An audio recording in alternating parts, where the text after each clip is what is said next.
প্রেম মন্দিরে কালকে আমি যেতেই পারিনি, এতটাই ভিড়। অনেকটা এখানে ক্রিসমাসে পার্কস্ট্রিটে যেমন ভিড় হয়, হয়তো বা তার থেকেও বেশি। তো এই কারণেই আমার হাজব্যান্ড একাই চলে গেছিল প্রেম মন্দির দর্শনে।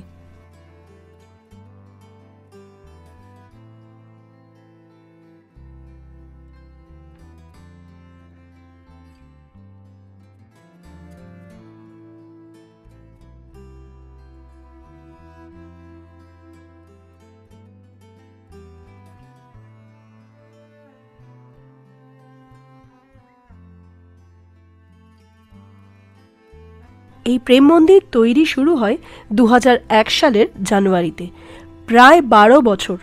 এরপর 2012 সালের ফেব্রুয়ারিতে উদ্বোধন হয়। 17 ফেব্রুয়ারি এই মন্দির সাধারণ জনসাধারণের জন্য খুলে দেওয়া হয়। প্রায় 150 কোটি টাকা খরচ হয়েছিল এই মন্দির তৈরিতে। প্রেম মন্দিরের প্রধান দেবতা হলেন শ্রী রাধা গোবিন্দ। প্রেম মন্দিরের ভিত্তিপ্রস্তর স্থাপন করেছিলেন জগৎগুরু শ্রী কৃপালুজি মহারাজ। এই প্রেম মন্দির সম্পূর্ণরূপে ইটালিয়ান মার্বেল দিয়ে নির্মিত, প্রায় 125 ফুট উঁচু আর লেন্থে প্রায় 190 ফুট। মন্দিরের ভিতরের রাধাকৃষ্ণের লীলা, ভগবান কৃষ্ণের অলৌকিক ঘটনা চিত্রিত আছে। মন্দির কমপ্লেক্স সুন্দর বাগান এবং ফোয়ারা দিয়ে শোভিত। শ্রীকৃষ্ণের ঝুলন লীলা, রাসলীলা এবং কালীয় নাগলীলা প্রদর্শিত রয়েছে। আর এখানে জন্মাষ্টমী আর রাধাষ্টমী কিন্তু খুব বড় করে পালিত হয়।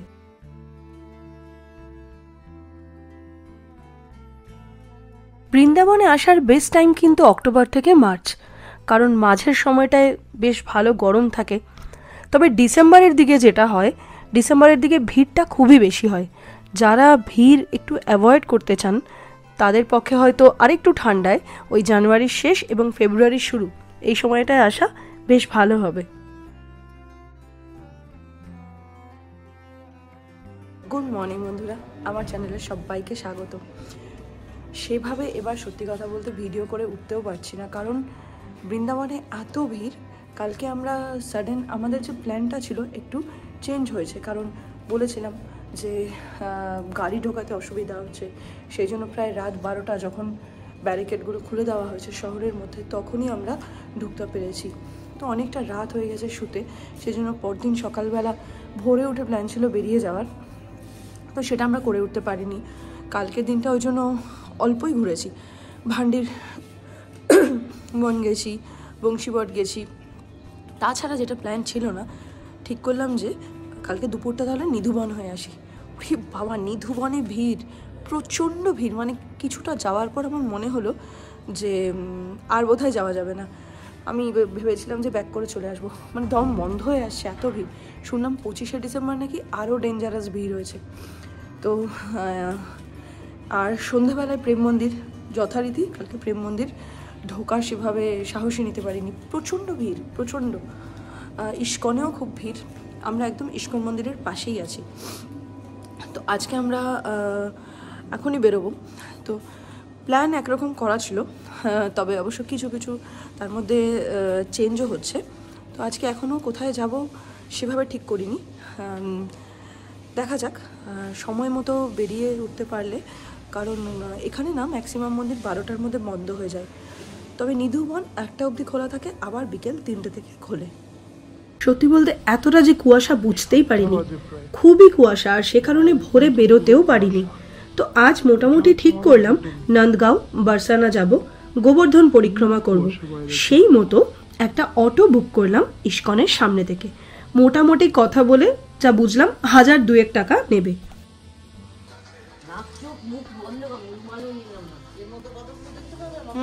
সব পাবে।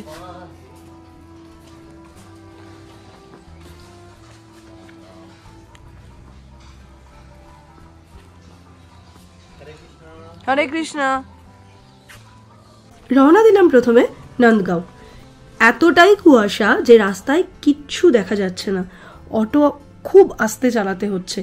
আর তার থেকেও বড় কথা, আমরা কালকে পুরো দিনটা বৃন্দাবনে ঘুরেছি, তো তখন বেশ গরম লাগছিল। এবার শহরের মধ্যে বুঝতে পারিনি, আজকে সাডেন মানে এই নন্দগাঁওর দিকে যাওয়ার পথে ফিল হচ্ছে যেন ঠান্ডাটা প্রচণ্ড বেশি, আর সেভাবে সাথে সোয়েটার মানে মোটা সোয়েটার বা মোটা চাদরও আনিনি, কাজেই হাড় কাঁপানো ঠান্ডা অটোর পর্দাটা ফেলে দেওয়ার পরেও। আর সাথে অটোর যে ওই পর্দার পোর্শনটা যেটা গায়ে লাগছে সেই কুয়াশার জন্য পুরো জামার সেই সাইড ভিজে গেছে একদম। নন্দগাঁও মথুরা জেলার এক ঐতিহাসিক শহর। মথুরা শহর থেকে প্রায় 50 কিলোমিটার ডিস্টেন্স। নন্দগাঁও একটা ছোট্ট গ্রাম, আর নন্দীশ্বরা পাহাড়ের উপর। নন্দবাবা এবং যশোদা মা এখানেই থাকতেন।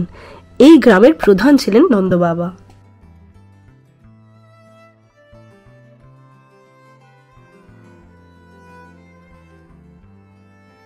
আমরা এখন নন্দগাঁওতে আছি।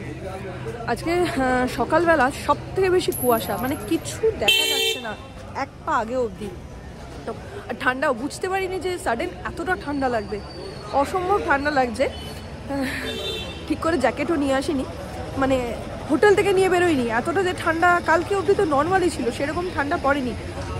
এখন প্রথমে সকালে ঠিক করেছিলাম যে গোবর্ধনের দিকে যাব, তো তারপরে ঠিক করা হলো যেহেতু গোবর্ধন সারাদিন খোলা থাকবে, নন্দগাঁও বারসানায় যে সব বন্ধ হয়ে যাওয়ার কথা, তাই আমরা প্রথমে নন্দগাঁওতে এলাম। অনেকটা ডিস্টেন্স, অটো ভাড়া করেছি, তো সেই অটো সারাদিনের জন্য 1800 টাকা নেবে।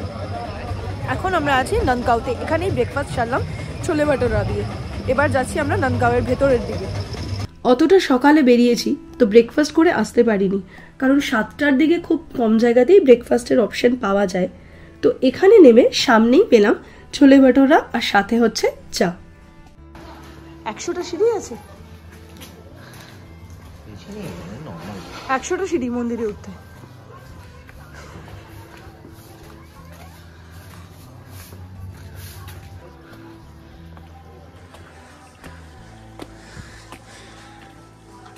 সবই বুঝলাম, কিন্তু 100টা সিঁড়ি ওঠা মানে, তাও 100টা সিঁড়ি কিন্তু ওরকম নয়, অনেকটা জায়গা জুড়ে জুড়ে 100টা সিঁড়ি।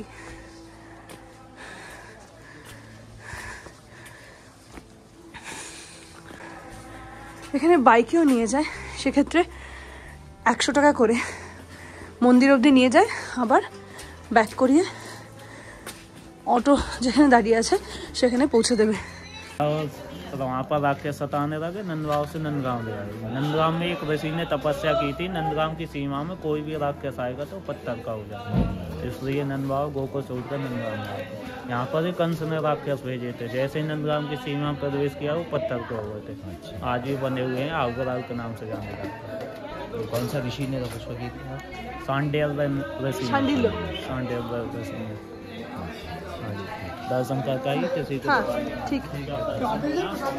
কৃষ্ণ ঠাকুরের ছোটবেলা কেটেছে গোকুলে, কিন্তু কংস প্রত্যেক দিনই কোনো না কোনো রাক্ষসকে পাঠাতো কৃষ্ণ ঠাকুরকে মারার জন্যে।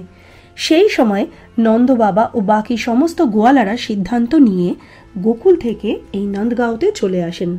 নন্দীশ্বর পাহাড়ের উপর এই গ্রাম, নাম হয় নন্দগাঁও।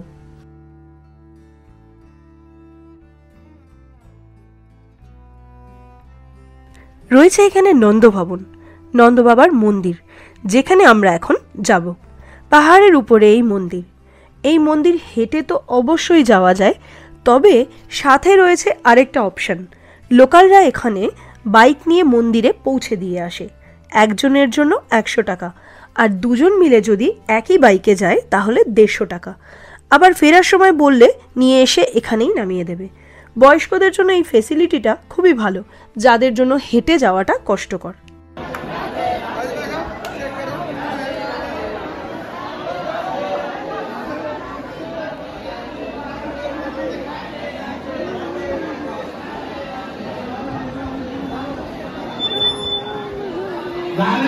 ঢুকছি আমরা নন্দভবন, নন্দবাবার বাসস্থান। এখানে রয়েছে নন্দবাবা যশোদামার ঘর, মাতা রোহিণীর ঘর, কৃষ্ণ বলরামের ঘর, রান্নাঘর সবই আছে এখানে। সাথে আছে লাল পাথরের নন্দ মহারাজার মন্দির। এই মন্দিরের উপরে সিলিংয়ে রয়েছে অপূর্ব পেন্টিং। নন্দবাবা মা যশোদার মূর্তি আছে এই মন্দিরে। নন্দভবনেও কৃষ্ণ ঠাকুরের অনেক লীলা গল্প রয়েছে। বলা হয় মা যশোদার অনুরোধে শ্রী রাধা নন্দভবনে আসতেন এবং সুস্বাদু রান্না করতেন, আর ভবনের ডাইনিং হলে বসে কৃষ্ণ ঠাকুর সেই খাবার খেতেন এবং এরপরে বিশ্রাম নিতেন। নন্দবাবার মন্দিরে সকাল 5টায় মঙ্গল আরতি হয়। সকাল 5টা থেকে দুপুর 2টো পর্যন্ত, আর বিকেলে 4টে থেকে রাত্রি 8:30 অবধি খোলা থাকে এই মন্দির। পুরাণ অনুযায়ী মহাদেব শ্রীকৃষ্ণের তপস্যা করে তাকে সন্তুষ্ট করেন এবং আশীর্বাদ প্রার্থনা করেন যে তিনি যেন শ্রীকৃষ্ণ ঠাকুরের ছোটবেলার লীলা দর্শন করতে পারেন। তখন ভগবান কৃষ্ণ তাকে আশীর্বাদ দেন এবং বলেন নন্দগাঁওতে গিয়ে পাহাড়ের রূপ নিয়ে থাকতে। মহাদেব এখানেই নন্দেশ্বর পাহাড় হিসাবে থাকতে শুরু করেন, আর এই নন্দেশ্বর পাহাড়ের উপরেই নন্দবাবার মন্দির।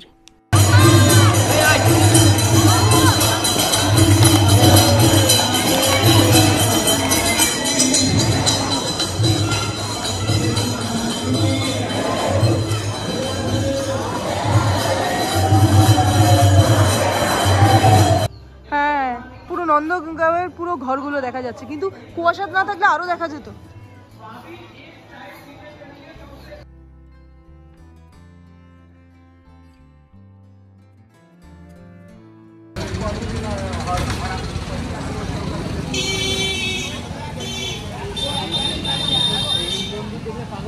এবার আমরা রওনা দিচ্ছি বরসানা, আর পথে দেখে নিলাম কীর্তি মন্দির, রাধারানীর মা কীর্তি দেবী, সেই কীর্তি মন্দির। এই মন্দিরের ভিত্তিপ্রস্তর স্থাপন করেন জগৎগুরু কৃপালু মহারাজ 2006 সালে। প্রায় 12 বছর লেগেছে এই মন্দির তৈরি হতে। কীর্তি মন্দির বরসানার এক বিখ্যাত মন্দির। রাধারানীর মা কীর্তি দেবীকে সমর্পিত এই মন্দির। এই মন্দিরের নাম রাধারানীর মা কীর্তি দেবীর নামে। কীর্তি মন্দির পৃথিবীর একমাত্র মন্দির যেখানে রাধারানী মা কীর্তি দেবীর কোলে বসে আছেন। এই মন্দিরের গর্ভগৃহের দরজায় লাডলিজির অষ্টসখীর সাথে নানা ছবি আছে। কীর্তি মন্দির সকাল 8:30 থেকে দুপুর 12টা এবং বিকেল 4:30 থেকে রাত্রি 8টা অবধি খোলা থাকে। সকাল 9টায় এবং সন্ধে 7টায় রোজ আরতি হয়। কীর্তি মন্দিরের স্থাপত্য যদি দেখেন, সত্যি বলতে অসাধারণ। মন্দিরটা বাইরে দিয়ে দেখতেও অদ্ভুত সুন্দর। মন্দিরের প্রবেশ করলে জগৎগুরু কৃপালু মহারাজের ছবি আছে। ভিতরে বড় একটা ঝাড়বাতি আছে। এই মন্দিরের যে কনস্ট্রাকশন, এখানেও কিন্তু সম্পূর্ণভাবে ইটালিয়ান মার্বেল ব্যবহার করা হয়েছে, আর আর্কিটেকচারটা অনেকটাই প্রেম মন্দিরের মতো। প্রায় 1200 স্কোয়ার ফিট জায়গা জুড়ে এই মন্দির। হোলি আর বসন্ত পঞ্চমী এই মন্দিরে বিশাল করে পালিত হয়। বরসানা যাওয়ার পথেই ছিল এই কীর্তি মন্দির। এবার আমরা পৌঁছালাম বরসানা। বরসানা মথুরা জেলার এক ঐতিহাসিক শহর। এখানে রয়েছে রাধারানীর মন্দির। ভানুগড় পাহাড়ের উপর এই মন্দির। আমরা এখন বরসানাতে, প্রায় 200 টাকা হেঁটে যাওয়া যায়, আরামসে যাওয়া যায়, কিন্তু যেহেতু মারা সাথে আছে, ওদেরকে বাইকে এখান থেকে মানে বাইক অ্যারেঞ্জমেন্টস আছে মন্দির অব্দি। এক একজনের 100 টাকা, দুজন একসাথে গেলে 150 টাকা। তো নিয়েছি। নামার সময় মেবি, আর নন্দগাঁওতে ছিল যে যেতে যাওয়া আর আসা দুটো মিলিয়ে হচ্ছে 100 টাকা করে পার হেড। বাট বরসানাতে বলছে শুধু যেতে একজনের 100 টাকা, আসার সময় আবার ডিফারেন্ট হয়, তখন আবার 100 টাকা। আসার সময় মেবি হেঁটে নেমে আসবো, যাওয়ার সময় একটু তাড়াও আছে, বাইকে চলে যাচ্ছি। 3টে উপায় মন্দিরে আসতে পারেন। প্রথমত হেঁটে আসতে পারবেন, 11 নম্বর তো জিন্দাবাদ। আর দ্বিতীয়ত হচ্ছে নিজের গাড়ি নিয়ে আসতে পারেন, মন্দির থেকে কিছুটা দূরেই পার্কিংয়ের জায়গা আছে। আর তৃতীয়ত বাইক ভাড়া নিয়ে আসতে পারবেন, অর্থাৎ নিজে বাইক চালিয়ে বলছি না, লোকালরা এখানেও নন্দগাঁওয়ের মতো বাইক ভাড়া সিস্টেম রেখেছে। মানে আপনাকে নিচ থেকে মন্দিরের সামনে অবধি পৌঁছে দিয়ে যাবে, আবার যখন আপনার মন্দির দর্শন হয়ে যাবে আপনি মন্দিরের সামনে এরকম অজস্র বাইক দাঁড়ানো পেয়ে যাবেন, যাদের সাথে আপনি আবার নিচে ফিরে যেতে পারবেন। আর বাইক ভাড়া নিলে কিন্তু একটু বার্গেনিং অবশ্যই করে নেবেন, মানে এক পিঠে অর্থাৎ শুধু আসা বা শুধু যাওয়া 50 টাকা বা 100 টাকা। राधा जी को मनाने के लिए मोर कुटीर, हाँ हाँ कृष्ण भगवान ने वहाँ पे मोर बन के नाचे थे। और पूरी कहानी है कि इसमें मंदिर पड़ते हैं, इसमें परिक्रमा में ये दानगढ़, मानगढ़, मोरकुटी, घेवरवन, कुशलविहारी, सांकरीकोर और घेवरवन है। घेवरवन में तो राधा जी ने कृष्ण का श्रृंगार किया था, कृष्ण जी ने राधा जी का। तो राधा जी कृष्ण जी से पूछने लगी कि मैं कैसी लग रही है, तो उन्होंने जवाब दिया बिल्कुल चांद की जैसी। तो राधा जी रूठ गई कि चांद में तो दाग है, मेरे चेहरे पर भी दाग है। तो इधर मान मंदिर पे बैठ गई, मान करके गुफा में राधा जी ढूंढने आए, लेकिन उनको नहीं मिली वो। तो राधा जी के प्रिय मोर थे, मोरों के लिए दाना चुगाने के लिए जाती थी राधा जी मोरकुटी पे। तो वहाँ कान्हा जी मोरवन के नाचे थे उनको मनाने के लिए। फिर उनको पता नहीं था ये कान्हा जी है, फिर सखियों को पता चला, फिर उनको भी पता चल गया, वो मान गई। फिर आगे दानगढ़ पड़ता, वहाँ कान्हा जी मलिहारी का भेष बना के चूड़ी बेचने गए थे। हाँ, फिर सखियाँ और राधा जी उनसे जिद करने लगी कि कुछ दान दे के जाओ, तो उन्होंने अपनी मुरली दान कर दी। তবে আমার মনে হয় নিজের গাড়ি নেওয়ার থেকে এই ভাড়া গাড়ি বা বাইক বা অটো সেটা বেটার। কারণ আমি আপনাদের আগেই বলেছিলাম যে বৃন্দাবনে যদি কেউ থাকেন সেখান থেকে গাড়ি বার করা এবং শহরের মধ্যে গাড়ি ঢোকানো এটা কিন্তু একটা যুদ্ধের প্রস্তুতির চেয়েও কম কিছু নয়। মন্দিরে ঢোকার সময় কিন্তু জুতো রাখার তেমন কোনো স্পেসিফিক দোকান নেই, একদম মন্দিরের সামনেই মোটামুটি জুতো খুলে রাখলে অসুবিধা নেই। মানে আমরা যেমন এসে কিন্তু জুতো একদম পারফেক্ট জায়গা যেখানে রেখেছিলাম সেখানেই পেয়েছি। তো তাছাড়া কোনো দোকান থেকে যদি কিছু কেনেন সেক্ষেত্রে হয়তো সেই দোকানের সামনে রাখতে পারবেন।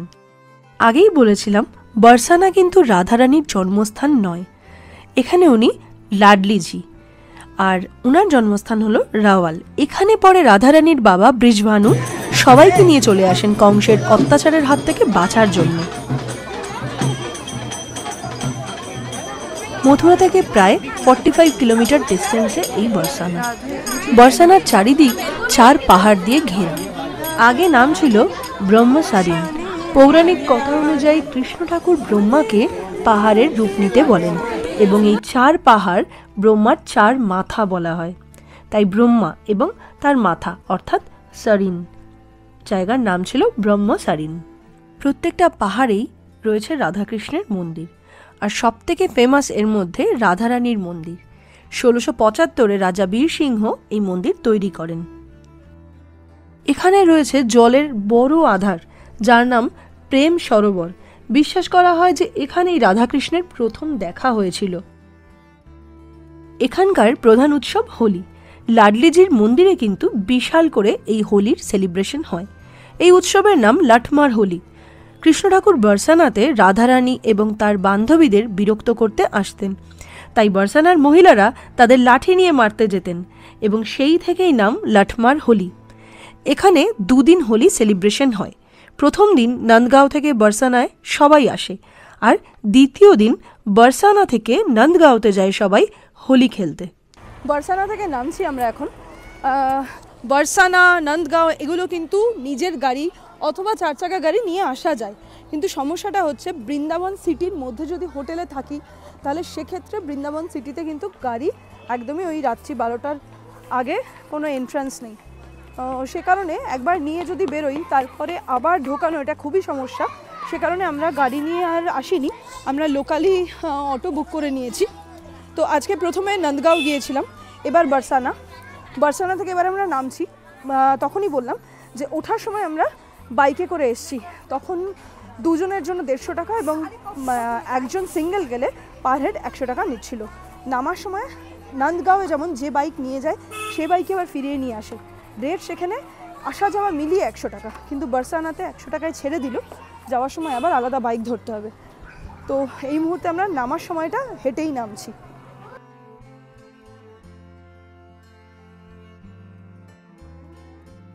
গোবর্ধন পরিক্রমা আমরা স্টার্ট করছি, কিন্তু গোবর্ধন পরিক্রমা প্রায় 21 কিলোমিটার পথ।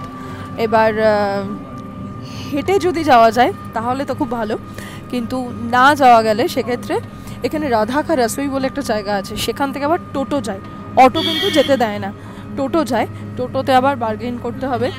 মোটামুটি মানে ম্যাক্সিমাম টোটো ইদার 500 টাকা চাইছে অথবা পার হেড 200 টাকা। তো আমরা একটা টোটোয় উঠেছি যেটা হচ্ছে 500 টাকা, মানে এর থেকে কম পাওয়াই যাচ্ছে না, এর থেকে বেশি পার হেড 200 বা 1000 টাকা এরকম। এখন আমরা এই গোবর্ধন পরিক্রমায় যাচ্ছি। এবার শুরু করলাম গোবর্ধন পরিক্রমা। তো একটু লেটই হয়ে গেল, প্রায় 1:30-2টো বেজে গেল। এই পরিক্রমাটা কিন্তু বেসিক্যালি পুরোটা হেঁটে করতে হয়, মানে হেঁটে করলে ভালো, বেশ ভালো লাগে। তবে যেহেতু সাথে বয়স্ক লোক, আমরা আর হেঁটে করিনি। এবার যে অটোতে আজ পুরো দিন ঘুরবো ঠিক করেছিলাম, তখন তো জানতাম না, ভেবেছিলাম এই অটোই পুরোটা ঘোরাবে, কিন্তু অ্যাকচুয়ালি গোবর্ধন পরিক্রমাটা আবার সে করাবে না। সে আবার একটা টোটো স্ট্যান্ডে এসে আমাদের দাঁড় করালো এবং সেখান থেকে টোটো নিয়ে গোবর্ধন পরিক্রমা করতে হবে। গোবর্ধন পরিক্রমা শেষ হয়ে গেলে সেই টোটো আবার এনে এই একই জায়গায় ফিরিয়ে আনবে এবং ওখান থেকে আমরা আবার যে অটো আমাদের বুক করা ছিল তার সাথে আবার আমরা শহরে ব্যাক করে আসব। তো যথারীতি বার্গেনিং করলাম, 300 টাকায় হলো না, 500 টাকা নিল হচ্ছে এই গোবর্ধন পরিক্রমা করতে। আর সাথে বলে রাখি, যেখানে এই টোটো স্ট্যান্ডটা, মানে যেখানে এই টোটোগুলো দাঁড়িয়ে আছে, সেখানেই রয়েছে একটা বড় ধাবা মতো, আর সেখানে আমরা লাঞ্চ করে নিলাম। কখন করা হয় এই পরিক্রমা? তো এই পরিক্রমা হলো একটি পবিত্র আচার, যাকে বলা হয় গোবর্ধন পরিক্রমা। গোবর্ধন পরিক্রমা করার তেমনভাবে কোনো সময়সীমা নেই, তবে অক্টোবর থেকে মার্চ হচ্ছে এখানে আসার সবথেকে উপযুক্ত সময়। কুসুম সরোবর, জাতিপুরা, দানঘাটি, পুচরিকলটা, মানসীগঙ্গা, রাধাকুণ্ড, শ্যামকুণ্ড, উদ্ভবকুণ্ড, এই গোবর্ধন পর্বতকে ঘিরে ঘোরাটাই হলো পরিক্রমা। এই পর্বতকেই ভগবান শ্রীকৃষ্ণ এক আঙ্গুলে তুলে নিয়েছিলেন। এই পরিক্রমা যারা দণ্ডবত অর্থাৎ পূর্ণ পরিক্রমা করেন তাদের জন্য কিন্তু এটা অনেকটা সময় লাগে, হয়তো কারো কারো ক্ষেত্রে 1 মাস পর্যন্তও হতে পারে। এক স্থানে দাঁড়িয়ে অথবা মাটিতে সমতলভাবে শুয়ে সোজা হয়ে প্রণাম করে চলতে থাকা পরিক্রমা। আমরা এই যে টোটোতে আসছিলাম যখন, তখন অনেককেই দেখলাম, কারোকে দেখলাম যে শুধু হেঁটে পরিক্রমা করছে, কারোকে দেখলাম একদম মাটিতে উপর হয়ে শুয়ে প্রণাম করে আবার উঠে দাঁড়িয়ে আবার উপর হয়ে শুয়ে প্রণাম করে এইভাবে পরিক্রমা করছেন। তবে পরিক্রমাটা দিনের বেলাই হয়, রাতের বেলায় কিন্তু আর পরিক্রমা হয় না, সেক্ষেত্রে আশেপাশে কোনো বিশ্রামাগার বা চটিতে বিশ্রাম নিতে হয়।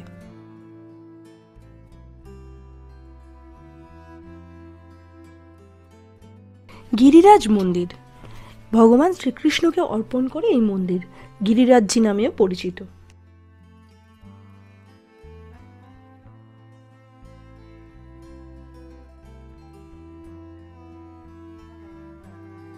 এই গোবর্ধন পর্বত 5000 বছর আগে প্রায় 30,000 মিটার উঁচু ছিল, আর এখন হয়তো 30 মিটার মতো উঁচু হবে। পুরাণ অনুযায়ী পুলস্ত্য ঋষির অভিশাপে এই পর্বত রোজ একটুখানি করে উচ্চতায় কমছে। সত্যযুগে গোবর্ধন পর্বত জন্মগ্রহণ করেছিলেন জোনাকালার পুত্র হিসাবে। পুলস্ত্য মুনি একসময় পরিক্রমা করতে করতে এখানে আসেন এবং গোবর্ধনকে দেখে আশ্চর্য হয়ে যান এবং সাথে কাশী নিয়ে যেতে চান। গোবর্ধন যেতে রাজি হয়, কিন্তু বলেন যেখানে পুলস্ত্য মুনি ওকে নামিয়ে রাখবে সেখানেই ও থেকে যাবে। এভাবেই একসময় বৃন্দাবন পৌঁছায় এবং গোবর্ধনের কৃষ্ণের কথা মনে পড়ে। তখন গোবর্ধন নিজেকে এতটা ভারী করে নেয় যে পুলস্ত্য মুনি তাকে নিচে রাখতে বাধ্য হন এই ব্রজভূমিতে এবং আর ওঠাতে সক্ষম হন না। যদিও এটাই ওদের শর্ত ছিল, তা সত্ত্বেও পুলস্ত্য মুনি রেগে গিয়ে অভিশাপ দেন যে প্রত্যেক দিন গোবর্ধন পর্বত একটা সর্ষের দানার মতো করে সাইজে ছোট হতে থাকবে। আমি তো জলে আবার রেখে আসলাম, জল নিতে হতে গেলে জল দিয়ে তাহলে ইয়ে থেকে নেবে, রাধাকুণ্ড থেকে নেবে, না পেলে হরিদ্বার থেকে নেবে। হ্যাঁ, রাধাকুণ্ড থেকে নেবে। হ্যাঁ, রাধাকুণ্ডে যাবো তো, রাধাকুণ্ড শ্যামকুণ্ড যাবো।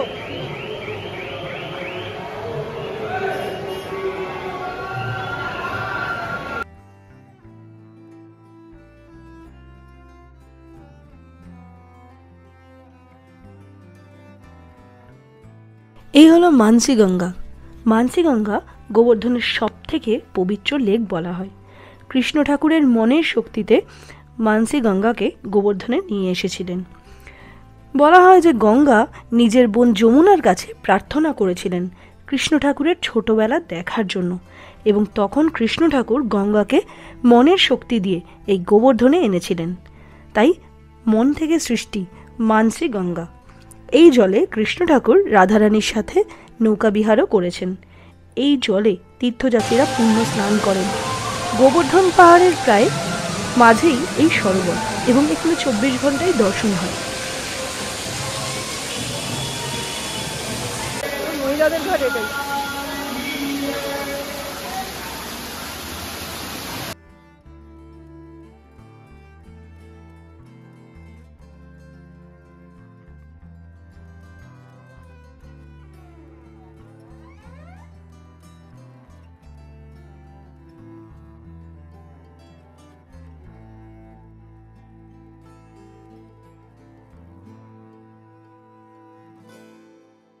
মেন পরিক্রমা মার্গেই পড়ে এই পুত্রিকে লটা মন্দির। গোবর্ধনকে বলা হয় বসা গরু অর্থাৎ সিটিং কাউয়ের পজিশনে রয়েছে, এবং তার যে পিছন দিকের পার্ট অর্থাৎ পুছরি বা টেল লেজ, এই হচ্ছে পুছরি গ্রাম। এখানেই রয়েছে পুত্রিকে লটা মন্দির। এখানে রয়েছে লটা বাবার মন্দির। বলা হয় যে হনুমানের পুনর্জন্ম এই লটা বাবা। হনুমান কৃষ্ণ ঠাকুরের ছোটবেলা দেখতে চেয়েছিলেন, এবং দাপর যুগে তিনি তাই বন্ধু হয়েছিলেন কৃষ্ণ ঠাকুরের। এই যে মন্দির, এর পিছনে নানা রকমের কাহিনী আছে। যেমন বলা হয় কৃষ্ণ ঠাকুর তার বন্ধুদের সাথে লুকোচুরি খেলছিলেন, এবং কৃষ্ণ ঠাকুরের পালা ছিল তার বন্ধুদের খুঁজে বার করার। তো লটা বাবা লুকিয়েছিলেন পুত্রিতেই, লুকিয়েছিলেন এই ভেবে যে কৃষ্ণ ঠাকুর খুঁজে বার করবেন। এই সময় হঠাৎ করে রাখাল বালক বন্ধুরা কৃষ্ণ ঠাকুরকে ডাকেন, এবং কৃষ্ণ ঠাকুর সেখানে চলে যান। সেখানে গিয়ে আবার খেলতে শুরু করেন, কিন্তু লটা বাবা যে অপেক্ষা করছেন সেটা তিনি ভুলে গেছিলেন। তো সেই কারণেই লটা বাবা ভাবেন যে কৃষ্ণ ঠাকুর আবার ফিরে আসবেন তাকে খুঁজতে, এবং তিনি অপেক্ষা করে যান। এইভাবে সারা জীবন তিনি অপেক্ষা করেন। আবার বলা হয় কৃষ্ণ ঠাকুর এবং বলরাম এই গোবর্ধনে এসেছিলেন বন্ধুদের সাথে খেলতে। লটা বাবাও ছিলেন সেখানে কৃষ্ণ ঠাকুরের বন্ধু, এবং সেই দিনই অক্রুর যে কংসের মন্ত্রী ছিল তিনি কৃষ্ণ ঠাকুরকে মথুরায় নিয়ে যান। তো সেখানে গিয়ে কৃষ্ণ ঠাকুর এরপরে কংসকে হত্যা করেন, কিন্তু লটা বাবা এই পুত্রিতেই অপেক্ষা করে গেছিলেন এই ভেবে যে কৃষ্ণ ঠাকুর ফিরে আসবেন তার সাথে খেলতে, এবং তিনি দিনের পর দিন, সপ্তাহের পর সপ্তাহ, বছরের পর বছর এইভাবেই এখানে অপেক্ষা করেন। আবার শোনা যায় কৃষ্ণ ঠাকুরের যে বন্ধুর নাম ছিল শ্রী লঠাজি। দ্বারকা যাওয়ার সময় কৃষ্ণ ঠাকুর ওনাকেও সাথে যেতে অনুরোধ করেন। তখন তিনি বলেন, ব্রজ ছেড়ে আমি যাব না, কিন্তু তুমি ব্রজে ফিরে না আসা পর্যন্ত আমি অন্ন জল ত্যাগ করে অপেক্ষা করব। কৃষ্ণ ঠাকুর তখন তাকে বর দেন যে অন্ন জল ছাড়াও তিনি পুরো সুস্থভাবে জীবিত থাকবেন। শ্রী লঠাজি তখন এই পুত্রিতেই না খেয়ে দিয়ে তপস্যায় বসেন। ওনার বিশ্বাস ছিল ভগবান কৃষ্ণ ফিরে আসবেন। এইখানেই প্রতিষ্ঠিত হয় শ্রী লঠাজির মন্দির। জাতিপুরায় রয়েছে মুখারবিন্দ টেম্পল। মানসী গঙ্গার উত্তর দিকটায় রয়েছে এই মন্দির। মুখারবিন্দ অর্থাৎ লোটাস ফেস, গোবর্ধনের লোটাস ফেস। গোবর্ধনকে বলা হয় যে বসা গরুর পজিশনে রয়েছে বা সিটিং কাউ, যার পিছন দিকটা হচ্ছে পুত্রি অর্থাৎ যেখানে রয়েছে পুত্রিকা লটা মন্দির, এবং তার পেটের দিকটা, স্টমাকের পোর্শনটা হচ্ছে পুরো এই শহর, গোবর্ধনের শহর, এবং গরুর যে মুখ ঘুরিয়ে পেটের কাছে এনে রাখা লোটাস ফেস, তাই হলো এই মুখারবিন্দ মন্দির এখানেই রয়েছে। এবং তার দুটো চোখ হলো রাধাকুণ্ড আর শ্যামকুণ্ড। এই পবিত্র জায়গা শ্রীনগর স্থলী নামেও কিন্তু পরিচিত।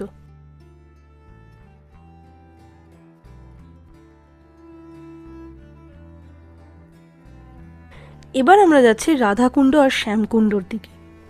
এখানে আবার যে টোটোতে করে এতক্ষণ গোবর্ধন পরিক্রমা করলাম সে আবার রাধাকুণ্ডতে নিয়ে যাবে না, আবার 100 টাকা দিয়ে আরেকটা টোটোতে উঠিয়ে দিল যে রাধাকুণ্ড আর শ্যামকুণ্ড দর্শন করিয়ে আবার এখানে নিয়ে এসে এই টোটোর হাতে হ্যান্ডওভার করবে। এখানে এগুলো একটু সমস্যা।